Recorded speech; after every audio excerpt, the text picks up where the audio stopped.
ने बताया कि यहाँ बादशाहूर लोग बैठे हैं, इसलिए मैं इसको ज़्यादा तफसील में ना बताते हुए सिर्फ आप लोगों को इतना बताना चाहूँगा कि पहली मरतबा पश्चिमी क्षेत्र से एक मांग उठी कि कांग्रेस ने हमको प्रतिनिधित्व देना चाहिए। हुआ ये कि हमको दरकिनार किया गया और ये इसलिए मांग उठी कि पहली मरतबा एक ऐसा समीकरण बैठा था कि उस साइड से 3-4 पार्टियां इलेक्शन लड़ रही थी और अगर हमारा कोई भाई कांग्रेस से इलेक्शन लड़ता तो यकीन मानिए वो आमदार बन जाता है, लेकिन हमारी इस मांग को माना नहीं गया। अब मैं आप लोगों से ये सवाल करना चाहूँगा कि जो पार्टी हमको उम्मीदवारी देने के लायक नहीं समझती, तो मेरा आप लोगों से एक सवाल है, तो क्या उनको हमसे वोट मांगने का अधिकार है क्या? बोलिए आप। अब देखिए, मैं अक्सर एक बात करता हूं हर जगह कि अगर कुछ हासिल करना है तो आपको आपका वजूद बताना पड़ेगा।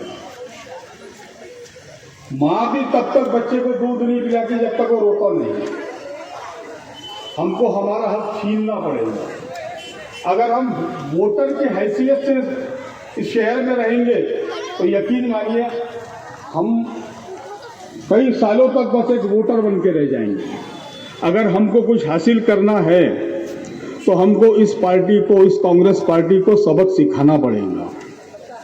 और इसी मकसद से, इसी निस्बत से मैंने कांग्रेस से इस्तीफा देकर राष्ट्रवादी कांग्रेस में प्रवेश किया।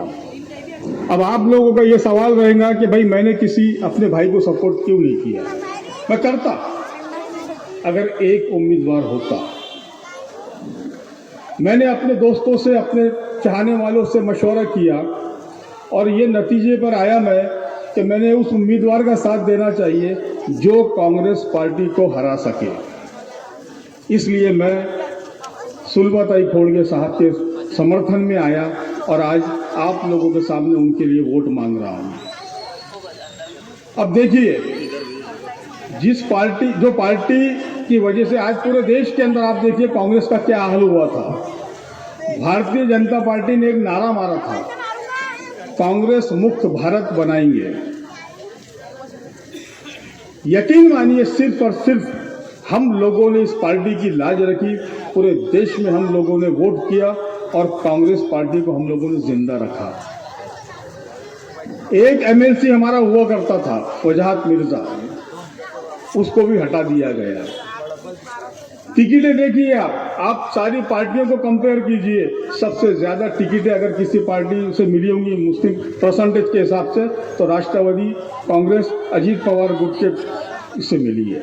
नवाब मलिक, उनकी बेटी जिशान मलिक और जिशान सिद्दीकी और ऐसे कई लोग हैं जो इस 2024 में इलेक्शन लड़ रहे हैं। जब नवाब मलिक साहब का मामला आया तो भारतीय जनता पार्टी ने ऑब्जेक्शन लिया कि भाई आप उनके साथ में नहीं घूमना। अजीत दादा उनके साथ गाड़ी में चढ़कर ऊपर बैठे और ये ऐलान किया माइक से, चाहे कुछ भी हो जाए, जैसा मुझ पर आरोप है वैसे ही नवाब मलिक के ऊपर आरोप है, जब तक सिद्ध नहीं होता जब तक इनका कोई इनको गुनाहगार नहीं मान सकता। और उन्होंने बाकायदा ऐलान उनके लिए वोट मांगा। 2 एमएलसी थी उनके पास में, सिर्फ 2, उसमें से एक इदरीस नाइकवाड़े साहब को उन्होंने टिकट दिया। अभी आप देखेंगे कि अल्पसंख्यक समाज के लिए एक बहुत लंबा चौड़ा प्रोग्राम बनाया, भाऊ आपको तफसील में बताएंगे। तो मुझे ये बताइए कि जो शख्स हमारे कम्युनिटी के बारे में भारतीय जनता पार्टी के गठबंधन में रहने के बावजूद हमारे लिए कुछ अच्छा सोचता है, तो मैं ये समझता हूं कि हमने उनका साथ देना चाहिए। रहा सवाल अमरावती का, तो मेरा एक पर्सनल ओपिनियन ऐसा है कि हमने आज जो देश के, क्या पूरी दुनिया के हाल देख रहे हैं आप कि पूरी दुनिया में हमारे ऊपर किस तरह से मुसीबतें चल रही है। तो आज इस दौर में हमने ये देखना चाहिए कि हमारे शहर में हम किसकी क़यादत में महफूज रह सकते हैं। मैं बहुत ईमानदारी से और बहुत कॉन्फिडेंटली ये कह सकता हूँ कि मेरे 39 साल के सियासी सफ़र में मैंने संजू खोड़के साहब से ज़्यादा सेक्युलर आदमी अपनी ज़िंदगी में नहीं देखा। जो शख्स चेहरा देखकर नहीं, जात पात नहीं, सिर्फ काम करता हो। और जिस सबसे बड़ी बात मैं आपको बताना चाहूँगा कि हमारा समाज सबसे ज़्यादा जो पिछड़ा हुआ है उसका कारण ये है कि हमारे यहाँ एजुकेशन की फैसिलिटी नहीं है। ये पहले शख्स है कि जिन्होंने पूरे स्कूलों का दौरा किया, स्कूलों को डिजिटलाइज किया, कंप्यूटराइज किया। जो महानगर पालिका के स्कूलों में बच्चों को पढ़ाया नहीं करते थे लोग, आज वहाँ की स्कूलें हाउसफुल हो चुकी है। अगर कोई शख्स, तो देखिए, जो कम्युनिटी एजुकेशन पे ध्यान देती है या जो कम्युनिटी ने एजुकेशन पे ध्यान दिया, वो समाज, वो कौम सबसे ऊपर है। और एक शख्स जो हमारे लिए सबसे बेहतरीन काम कर रहा हो एजुकेशन के अंदर हमारे लिए, लाइब्रेरी जाके देखिए, यहाँ बहुत सारे नौजवान बैठे हैं, पढ़े लिखे बच्चे यहाँ बैठे। एक मर्तबा एकेडमिक की लाइब्रेरी का विजिट करिए, यकीन मानिए, मैं दावे से कह सकता हूँ कि आप लाइब्रेरी के बाहर आधा घंटा 1 घंटा नहीं निकलेंगे। इतना सुकून और इतना डिसिप्लिन है वहाँ पर। तो एक शख्स जो हमारे लिए, हमारी सबसे जो कमज़ोर कड़ी है, उसको अगर हमारा एक शख्स हमारी मदद कर रहा है, तो मैं ये समझता हूँ कि उनका अगर हम साथ नहीं देंगे तो ये बेईमानी हुई। वो शख्स जो 15 साल हमारे यहाँ आमदार रहा, हमारे भरोसे,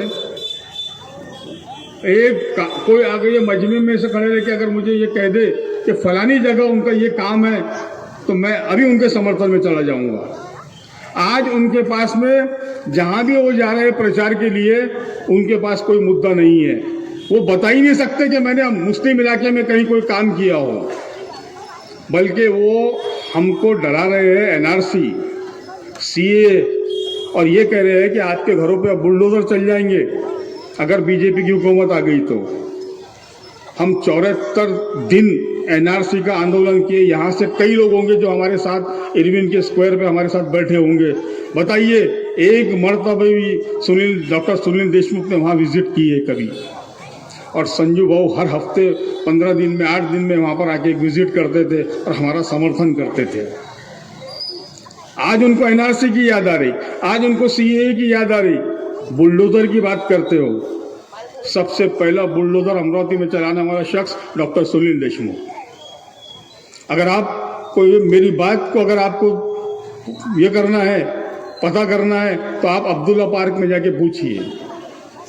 अब्दुल्ला पार्क में एक भारतीय जनता पार्टी का, आप सब जानते हैं, अपने एरिया का ही नगर सेवक है ह्यू से, उसने अब्दुल्ला पार्क वालों की कंप्लेंट किया, पैसे की डिमांड की, पैसा नहीं मिला, सुनील देशमुख को कंप्लेंट किया और डॉक्टर सुनील देशमुख ने वहां पर बुलडोजर और जेसीबी लाके खड़े कर दिए।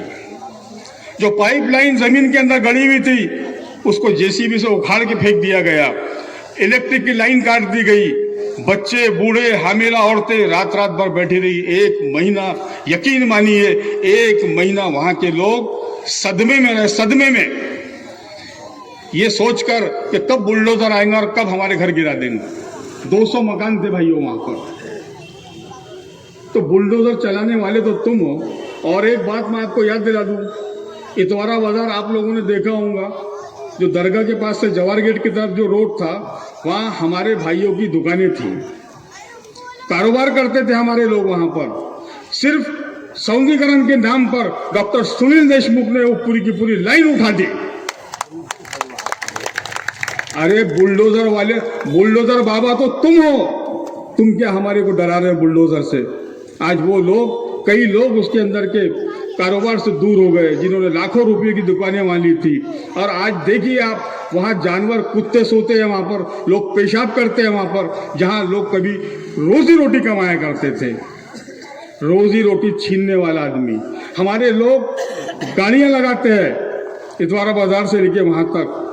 जब भी ये कार में जाते हैं, अगर इनको ट्रैफिक में तकलीफ होती है तो वहीं उतरकर ट्रैफिक पुलिस को फोन करके बुलाते हैं और गाड़ियां वालों को चालान करवाते हैं। ये विजन है तुम्हारा।